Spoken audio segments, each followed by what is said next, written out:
everyone, and welcome to another edition of LeaderTalk with Nasscom Insights.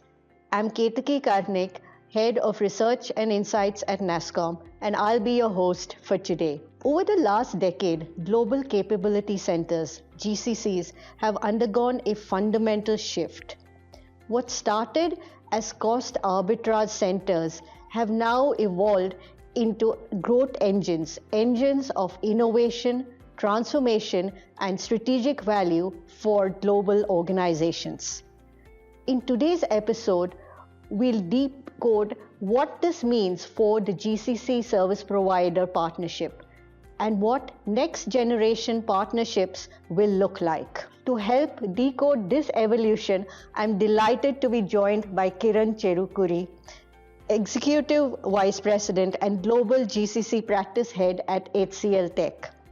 Kiran leads HCLTech's global GCC strategy spanning advisory, setup, transition, run optimization, transformation, and even carve-outs and M&A. He combines hands-on experience with a boardroom view of the GCC service provider partnerships. Kiran, welcome and pleasure to have you here. Thanks a lot. Thanks for the opportunity that Nasscom has provided. It's a wonderful forum where definitely we could actually double click in terms of the current GCC trends, constructs, and then the collaboration between the service providers and then GCCs. Thank you. Thank you. Absolutely. Let's dive straight in. And as you've said, double click on what's happening. Let's start with the big shift that we're seeing. GCCs have moved from being cost arbitrage to value creators. From what you're seeing in boardrooms, how has the definition of strategic partner really changed? In other words, what are leaders expecting now that they didn't expect earlier? On a lighter note, GCC is a old wine in a new bottle. We remember 2 decades back, they were called India Captive Centers, a small offshoot of their global enterprise, primarily set up here to run their operations cost effectively. The first 5 years, maybe 2005 to 2010, the focus has been how do they run their operations more economically, standardize certain processes, right, and consolidate some of the fragmented operational outfits that they had across the globe. That was the focus between 2010 and then 2015. That has slightly changed. The earlier versions of these captive units are primarily guided by the headquarters in terms of their processes and then stuff like that. But I think then as they mature, as they evolve to be at some time in the country, I think a little more independence is given probably to these centers, and then where there was a partial ownership for functions and sub-functions has started actually playing from the GCC units.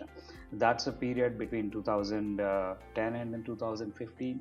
2015 onwards, they're more matured, so the operational delivery excellence focused GCCs have become a little more transformational, where the product ownership and process ownership has been shifted to the units, GCC units.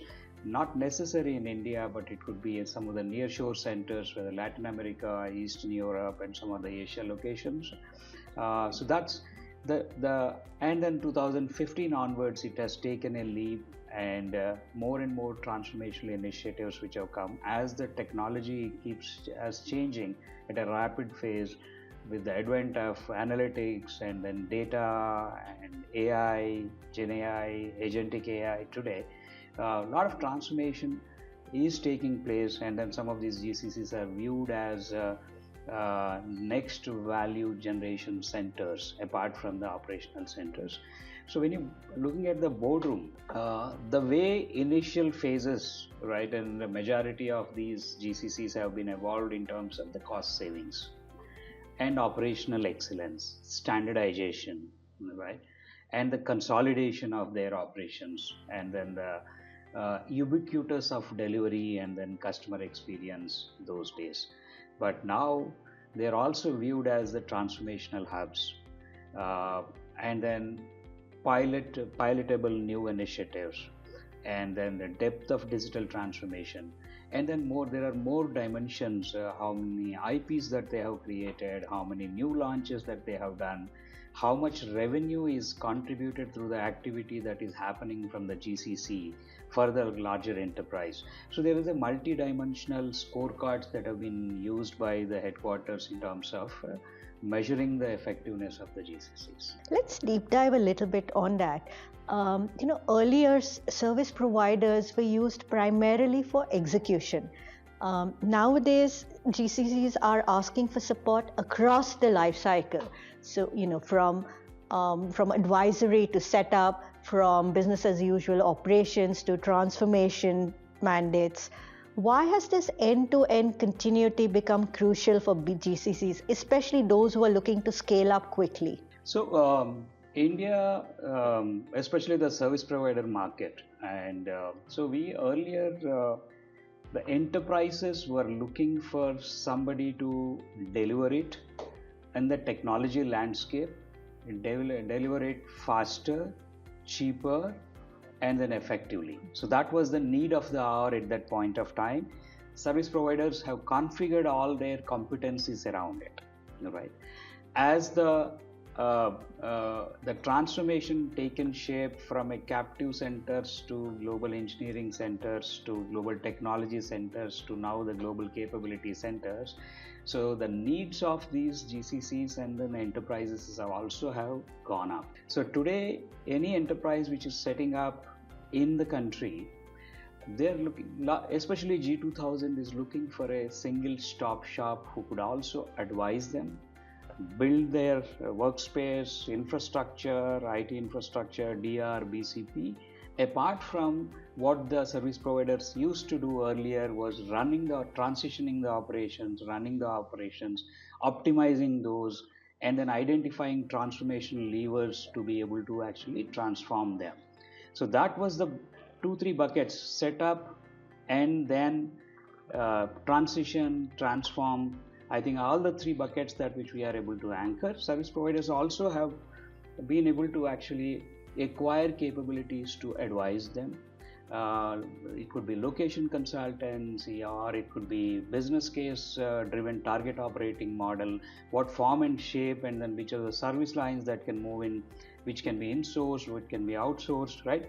Whole lot of advisory capabilities service providers have acquired today, and they are, somebody like HCLTech is able to offer, start from advisory to set up to transition, stabilize, transform, and then scale up. And then some of the GCCs which are actually looking to divest some of these operations, probably they feel that like it is a time for them to hand it over to a third-party service provider, and service providers are today are ready to be able to take a carve-out model or probably even buy out some of these outfits.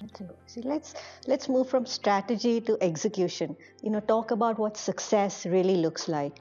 So if you look at partnerships that have genuinely scaled and delivered value, so not just kept the lights on, so to speak, what stands out for you? So are there any specific mindsets, governance models, or operating models that separate successful partnerships from mediocre ones? So I think the earlier partnerships were more in terms of contract centric, right?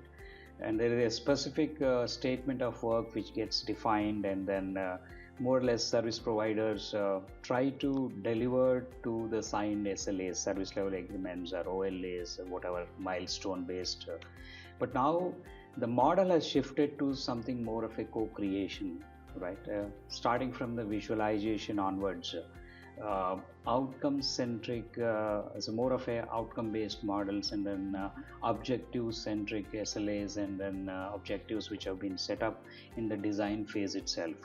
So unless both service provider and the customer as a client both actually work together in terms of what that value creation milestones could be, then probably it will not work. So we have seen actually organizations which they want to transform from a particular product line or a service line to be able to mature their digital transformation and then transform their customer experience and then capture newer markets through the digital means. So they are working with the service providers more closely and then chalking out the plans and then the milestones. So wherever there is higher collaboration, the success is better.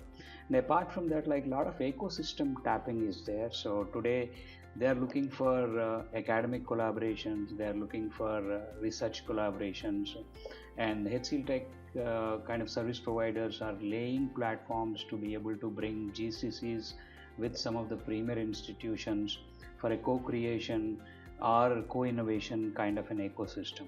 So today everything is an ecosystem driven, whether it is hyperscalers or academic and premier institutions and GCCs and service providers.